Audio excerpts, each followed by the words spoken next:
જય માતાજી મિત્રો, સ્વાગત છે તમારું નવા વ્લોગમાં। તો આજે આપણે છે ને ગુંદરી વાવવાની છે, બે જગ્યાએ હેંગારને ત્યાં પણ વાવવાની છે અને આપણે ખેતરમાં પણ વાવવાની છે। એટલે આપણે હમણાં થોડી જ વારમાં આપણે ટ્રેક્ટરને રેડી કરી રોહણી બોહણી જોડી પછી આપણે વાવેતર ચાલુ કરી। તો જોડાયેલા જો આખા વ્લોગમાં। મિત્રો, માવઠાનો જોર હાલ ઓછો થયો છે એટલે પરબતભાઈ ને અમે બે ગુંદરી વાવવાનું મુહૂર્ત કર્યું છે। ગુંદરીને હાવ મોકો મળ્યો, પરબતભાઈને તો હલર હાલી ગયો એટલે અમે તો જો આવી રીતે પાથરા એક બાજુ કરી પછી ગુંદરી વાવી। પાથરા વચમાં આવી ગયા, બધી સાઈડમાં પાથરા કરી નાખ્યા। ગુંદરી વાવવાનું આવો ટાણો બીજી વાર નહીં મળે એટલે મોકે પે ચોખ્ખો મારી લીધો। આ માવઠાના વરસાદની જે ભેજ હતો એમાં આપણે ગુંદરી વાવી દીધી છે। જો આ ટ્રેક્ટરી ચાલુ છે પરબતભાઈની, અને પરબતભાઈ પોતાના ખેતરમાં પણ વીઘો 1.5 વીઘાની ગુંદરી વાવી છે અને આજે અમારે પણ 1.5 વીઘાની ગુંદરી વાવાઈ ગઈ છે। આ ખાતર હોય ને, ખાતર એના કારણે આ દાંડા ચોટે બહુ છે એટલે થોડા ઠકાવવા પડે છે, એટલે એક જાણે વાંહે હાલવું પડે છે। હવે દી આઠમાનું ટાણું છે અને ગુંદરી હારી પડી છે, એમ નહીં વીઘામાં મણ વીઘે જવા દીધી હરખી કરે। બહુ ઘાટી કહેવાય ગુંદરી, વીઘે મણ એટલે બહુ ઘાટી કહેવાય। 11 પાયલી થઈ।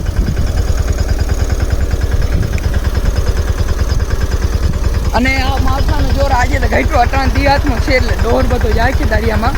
પણ દિવસે બહુ તડકો હતો અને તડકો જોઈને એકદમ કેમ ફૂલ ખીલે એવી રીતે ખેડૂતના જીવનની અંદર હા ખુશખુશાલ થઈ ગયો છે। જેમ ફૂલ ખુલે એવી રીતે જીવન ખેડૂતોને ખુલ્યો છે આ તડકાથી। જેમ ફૂલ ઉપર તડકો પડે એટલે ખેડૂતનો ફૂલ ખીલે એવી રીતે ખેડૂત। અને હાલ સનસેટ પોઈન્ટ છે અને ટ્રેક્ટરી હાંકવાની છેલ્લી હાથ છે એટલે કામ થશે પૂરો। જો આ છેલ્લી હાથ છે, જે બિયારણ છે વાં પુગાડી દેવાનું છે।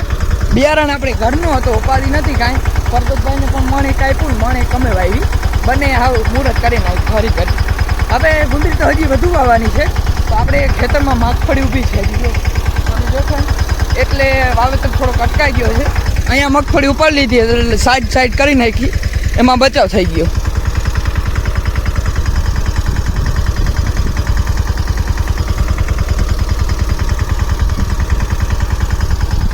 આવી જ રીતે પરબતભાઈના પણ વિડીયો જોતા રહેજો, કારણ કે પરબતભાઈ પોતાના કામમાં વ્યસ્ત હોવાથી વિડીયો નથી બનાવી શકતા।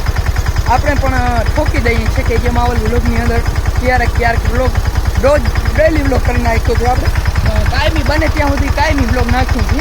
પણ પરબતભાઈ પોતાના કારણોસર કામ કે આ તે કે ડિમોટિવ થાય છે, કારણ કે તમે વ્યૂ નથી આપતા એટલે થોડા વ્યૂ આપે। વ્યૂ તો મને નથી આપતા પણ ડિમોટિવ નથી થવાનું। હાલો આપણે જુવારનો વાવણો કરવાનો છે, તો આપણે ચાલુ થાય છે ટ્રેક્ટર આપણે। હાલો હાલવા દી, ધીમે હાલવા દી।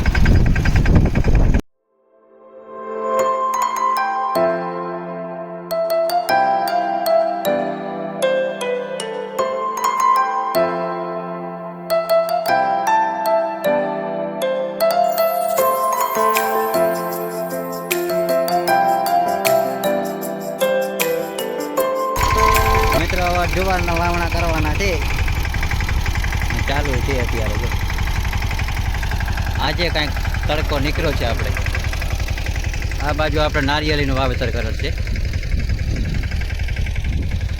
આ હેઠા બાજુ આપણે નારિયેળી છે। અને આપણો જો થોડોક બગાડ થયો છે 30%, 40% બગાડ થયો આપણે માંડવીનો। જો આર્યા આ 40% બગાડ થયો આપણે મગફળીનો, એવું છે આપણે। અને આ બાજુ આપણે જુવારનું વાવણું ચાલુ કર્યું। હવે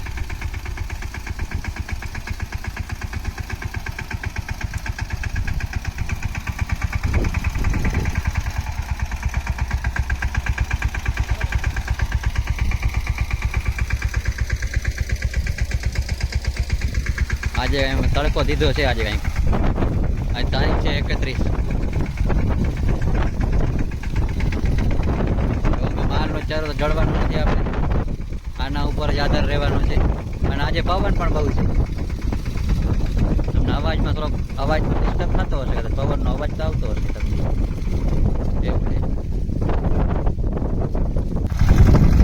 ચલો મિત્રો, ચાલુ થઈ ગયું છે વાવણું. આપણે 2 રોટલું ભરી લીધી છે.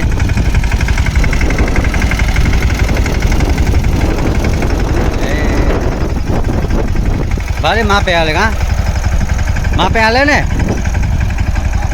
હે સીધો રાખજે.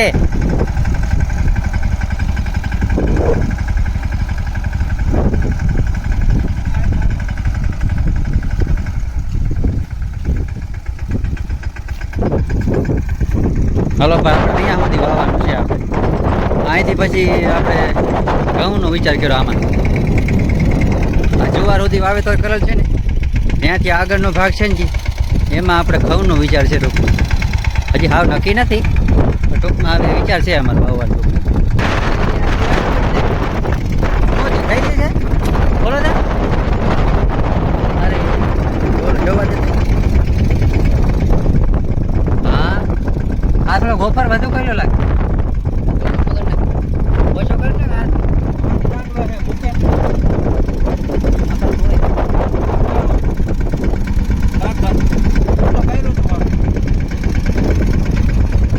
હે હું કીધું હા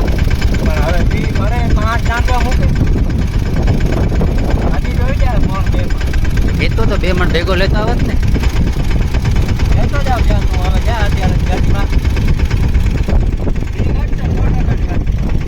તો મણ એક લઈને કેમ આવું કર્યું?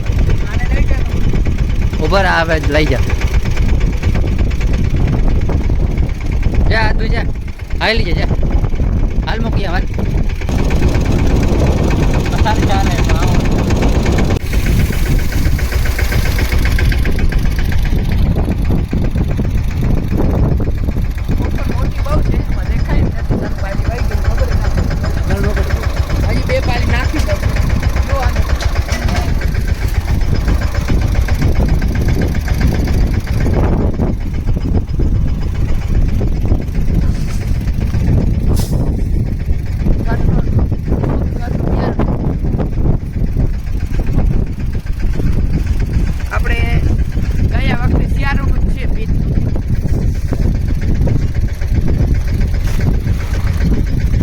આવી જ રીતે સૂર્યાસ્ત અને આપણો વ્લોગ પણ બધાને જય માતાજી, જય દ્વારકાધીશ. Like share subscribe.